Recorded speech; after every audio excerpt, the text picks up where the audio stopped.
Hi, my name is Tony Smith, and my wife Mary Smith and I are the co-founders to the Keys to Enlightenment program. The following lessons are taken from copyrighted materials belonging to our organization. To learn more about us and our program, go to www.keystoenlightenment.com. This is lesson number 7 in our meditation series, and it deals with the meditation type called creative visualization and speaks to the topic of white magic. Now, white magic is not magic at all, but the use of universal law in combination with the law of mind action for intentional production of a result that is harmless to all. With understanding how it is done, coupled with practice, you can do it. With the use of concentration, creative visualization, and the power of will, you create a hologram that will impact a selected energy field when you send it forth to do its work. The first thing to learn and practice is how to create the image that reflects your intention. The second thing to learn and practice is how to send the image forth to its target or intended activity field. The third to learn and practice is how to release the hologram so it can do its work. So let's start with number 1, creating the image. Place yourself in an altered state of consciousness for 10 minutes by the use of the relaxation process that we spoke of earlier, and then a brief centering meditation. And then you can use the Buddhic gaze or mantra meditation for the rest of the 10 minutes. Make a mental statement or affirmation about the desire you wish to fulfill.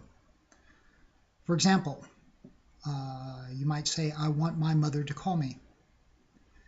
This has informed your subconscious to remind you of the purpose for your design when you give it the signal to do so.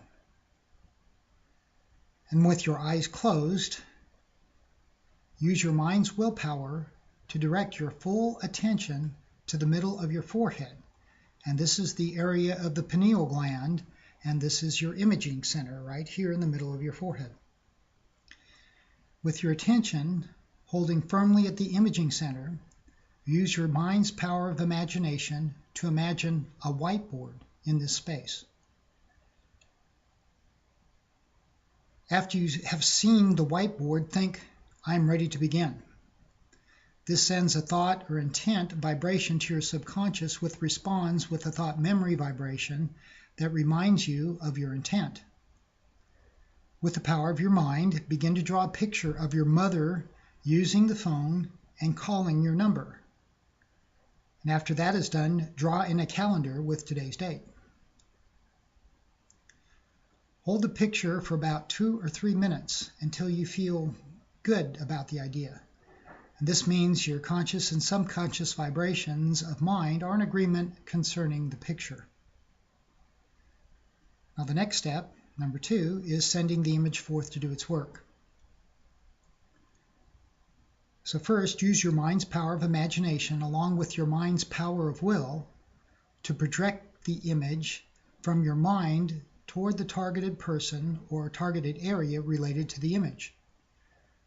Do not dwell on this action, just do it. It should take no more than 2 or 3 seconds to go from an internal thought form to an external thought form, where it becomes a hologram that impacts the energy field of the person or place that you have programmed into it. Number 2, mentally make a strong, brief affirmation about your intended result. For example, say your mother's name and say, calls me this week. And say this mentally 3 times as you image the hologram floating outward to do its work. And the last part is to release the image, number 3. Okay, so with your mind, withdraw from the image and make a firm statement or affirmation of completion with conviction or faith. An example would be, so it is. Think no more about it and don't talk to anyone about it. To think about it further would be to call the image back, which would make it much like a boomerang that goes nowhere. To talk about it would be to drain energy from its direction and draw it back to your own energy field or aura. Number 3, if you find yourself tempted to think about it, simply repeat the releasing statement 3 times, but do not hold the image. Just use the vibrations of the words. Now, other releasing statements that you can use as a white magician might be, "It is done," "Mothra," "Rama," "and so it is," "Amen," or any other phrase or word in any language that means it is finished. Now, knowing how to practice white magic does not make you a white magician. Understanding the laws at work in white magic does not make you a white magician. When practice is added to these, you are a practitioner of white magic. When you begin to see manifestations of your imagery occurring now and then, your conviction or faith is increased, and you are an adept at the art of white magic. And when you learn the difference between white magic and divine order and begin to use white magic sparingly but successfully, you are then a white magician. Some examples for use of white magic. Here's one. Your friend, let's call him Don, recently lost his job. He has been earnestly looking for a new job with no results. You decide to use white magic to assist with his search. First, affirm, "I will help Don with his search for a new job." Number 2, create the image of a door on your whiteboard and see the words on the door, "Job opportunity for Don." Number 3, see Don standing in front of the door. See the door opening, and see him walking through the door to claim his job. And then release it as we've already talked about in the given process. Now, this has increased the potential for Don to find a new job, even if you are merely a practitioner of white magic. So the number of ways this meditation can be used are numerous, as you can imagine.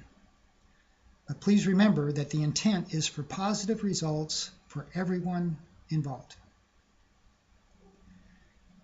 We send you blessings of divine love, and we thank you.